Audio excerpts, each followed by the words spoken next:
आइए आज हम मास डिफेक्ट्स एंड बाइंडिंग एनर्जी इसके बारे में चर्चा करते हैं। न्यूक्लियर फिजिक्स में किसी भी एटम को हम सिंबल एक्स से रिप्रेजेंट करते हैं और उस एटम के सबस्क्रिप्ट जेड जो यहाँ पर है ये उसका एटॉमिक नंबर या यूँ कहें नंबर ऑफ प्रोटॉन्स को रिप्रेजेंट करता है, जबकि सुपर स्क्रिप्ट में जो कैपिटल ए है ये कैपिटल ए उसके मास नंबर को रिप्रेजेंट करता है। और जैसा कि प्रीवियस लेक्चर्स में हम लोगों ने देखा कि किसी भी नाभिक के अंदर जो उसके कंस्टिट्यूएंट पार्टिकल्स हैं वो प्रोटॉन्स और न्यूट्रॉन्स होते हैं। प्रोटॉन्स की संख्या जेड उसके एटॉमिक नंबर के इक्विवेलेंट होती है, जबकि नंबर ऑफ न्यूट्रॉन्स जो हैं उसकी value mass number minus number of protons यानी ए माइनस जेड के बराबर होती है। अब यदि किसी न्यूक्लियस के मास की यदि हम बात करें तो थ्योरेटिकली उस न्यूक्लियस का जो मास है उसके अंदर जितने भी प्रोटॉन्स हैं उन सब प्रोटॉन्स के नंबर को यदि हम mp से मल्टीप्लाई करते हैं और इसी तरह नंबर ऑफ न्यूट्रॉन्स को मास ऑफ द न्यूट्रॉन से मल्टीप्लाई करते हैं और इन दोनों का यदि हम सम करें तो ये वैल्यू हमारे पास में क्या आनी चाहिए, उस न्यूक्लियस के मास के बराबर आनी चाहिए। लेकिन एक्सपेरिमेंटली ये ऑब्जर्व किया गया कि जो थ्योरेटिकल मास है उसके कंपैरिजन में ऑब्जर्वेशन वाला जो मास है, जो हमारा प्रैक्टिकल मास है, उसकी वैल्यू कम प्राप्त होती है, यानी कि दोनों के अंदर कोई ना कोई डिफरेंस है। इस डिफरेंस को हम लोग मास डिफेक्ट से डिफाइन करते हैं और इसकी वैल्यू डेल्टा एम के बराबर होती है, यानी कि delta M is equals to Z M P plus A minus Z M N, यानी theoretical mass minus observed mass यानी experimental mass of the nuclear. अब ये मास डिफेक्ट्स क्यों जनरेट हुआ? इस मास डिफेक्ट जो जनरेट हुआ है इसके लिए जो कॉन्सेप्ट दिया गया वो बाइंडिंग एनर्जी का होता है। इसको हम किस प्रकार से समझ सकते हैं, आइए इसके बारे में चर्चा करें। क्योंकि न्यूक्लियस के अंदर न्यूट्रॉन्स और प्रोटॉन्स एक छोटे से वॉल्यूम के अंदर क्या होते हैं, एंक्लोज होते हैं।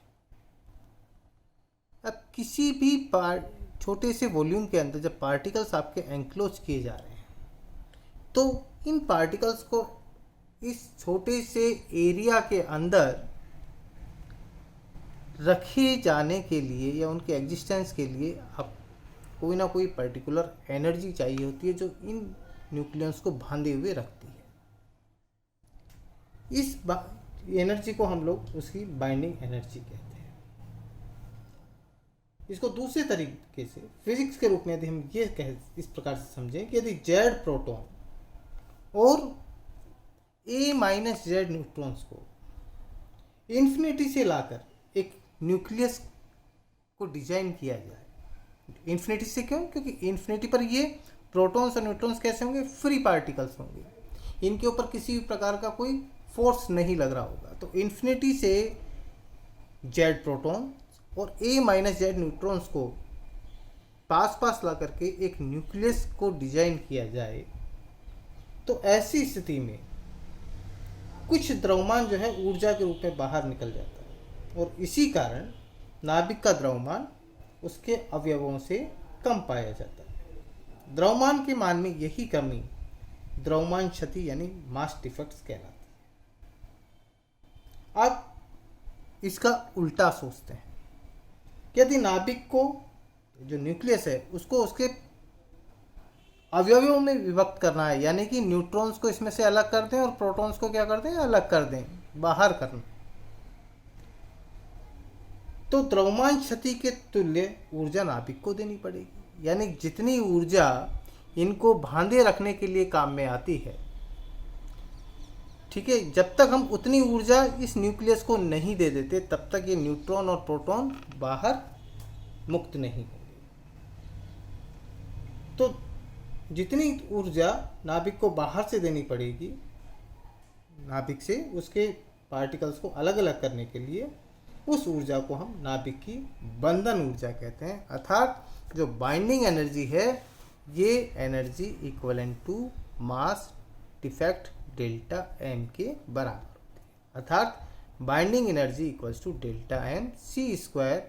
सी is the velocity of light और सी स्क्वायर की वैल्यू जैसे आपको पता है एम में बात करें मेगा मिलियन इलेक्ट्रॉन वोल्ट में तो 931.5 एम के बराबर 1 सी स्क्वायर होता है। तो we can write 931.5 multiplied by delta M into M E V, ये यूनिट है इसकी, ये बाइंडिंग एनर्जी की वैल्यू आती है।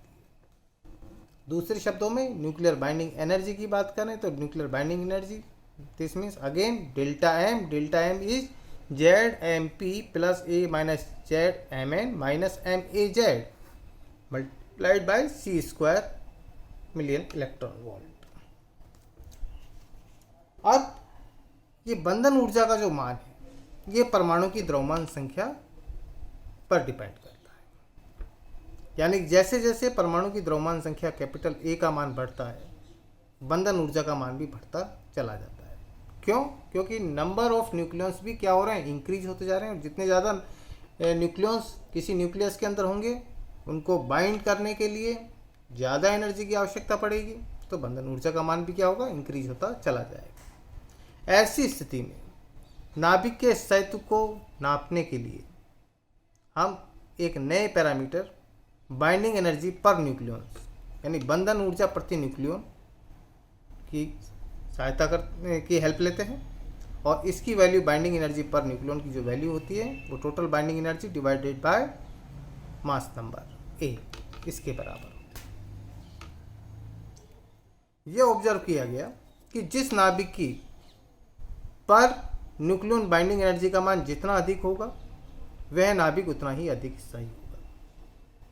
पर न्यूक्लियन बाइंडिंग एनर्जी जितनी ज़्यादा होगी तो उस नाभिक को ब्रेक करने के लिए यानी कि उसके कंस्टेंट पार्टिकल्स को बाहर निकालने के लिए उतनी ही ज़्यादा एनर्जी देनी पड़ेगी। तो जब ज़्यादा एनर्जी देनी पड़ रही है इसका मतलब वो न्यूक्लियस कैसा है, स्टेबल है, यानी वो नाभिक उतना ही अधिक स्थायी होगा।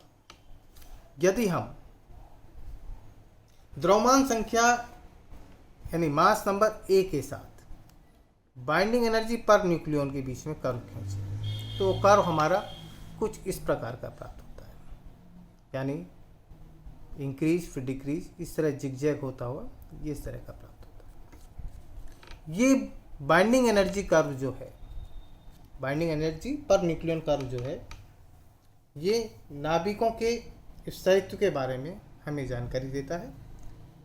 इस जानकारी को प्राप्त करने के लिए हम इस कर्व को 3 भागों में डिवाइड करते हैं।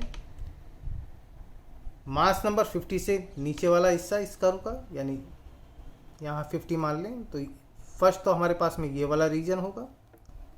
सेकंड रीजन 50 से 150 तक का रीजन, यानी कि वो लगभग हम यहाँ तक का मान लें सेकंड रीजन, और ये हमारे पास में थर्ड रीजन। तो इस कर्व को हमने 3 भागों में डिवाइड कर लिया। अब इस कर्व से क्या क्या रिजल्ट्स हमारे सामने आते हैं उनकी चर्चा करते हैं। यहाँ आपने देखा इस कर्व के अंदर सभी मास नंबर्स के लिए बाइंडिंग एनर्जी पर न्यूक्लियन धनात्मक प्राप्त होती है, क्योंकि ये इस कर्व के कौन से फर्स्ट क्वाड्रेंट में कर्व बनता है। तो बाइंडिंग एनर्जी पर न्यूक्लियन कैसी होगी, आपकी पॉजिटिव होगी। और binding energy per nucleon positive होने का अभिप्राय क्या है कि नाभिक स्थायी है। फर्स्ट पार्ट का यदि हम अध्ययन करें तो फर्स्ट पार्ट में आप ये देख रहे हैं कि इस तरह से जिगजैग होती हुई ये एनर्जी क्या हो रही है, binding energy per nucleon increase भी होती चली जा रही है। ये पॉइंट्स क्या हो रहे हैं, लगातार इंक्रीज करते जा रहे हैं। ये इंक्रीमेंट जो है ए इज लेस देन 20 तक, ए इज लेस देन 20 तक तो काफ़ी तेज़ी से हो रहा है। देखिए एकदम में ऑल ऑफ सडन इंक्रीज हुआ, फिर इंक्रीज हुआ, फिर इंक्रीज हुआ, फिर लेकिन फिर बाद में ये क्या हो रहा है, जो इंक्रीमेंट है वो कम होता चला जा रहा है। ठीक है, और ए इक्वलेंस टू 56 पर, ए इक्वलेंस टू 56 समथिंग लाइक यहाँ पर होगा। तो ए इक्वलेंस टू 56 यानी कि किस चीज़ को रिप्रेजेंट करता है, आयरन 56 को। और आयरन 56 पर इसका मान कितना हो जाता है, 8.8, यानी ये फिगर यहाँ आता है, ये 8.8 MeV पर न्यूक्लियन हमारे पास में एनर्जी प्राप्त होती है। इज लेस देन 20 से कम द्रव्यमान संख्या यानी फर्स्ट ग्रुप की बात कर रहे हैं, इसमें आपने देखा कि कुछ पर्टिकुलर्स पर पीक्स शार्प आ रही है। ये पर्टिकुलर जो मास नंबर हैं वो हमारे पास हैं 4, 8, 12, 16 और 20, यानी कि हीलियम 4, बेरिलियम 8, कार्बन 12, ऑक्सीजन 16 और नियॉन 20। इन नाभिकों के लिए औसत बंधन ऊर्जा का मान इनके पास वाले जितने भी नाभिक हैं उनसे बहुत अधिक है।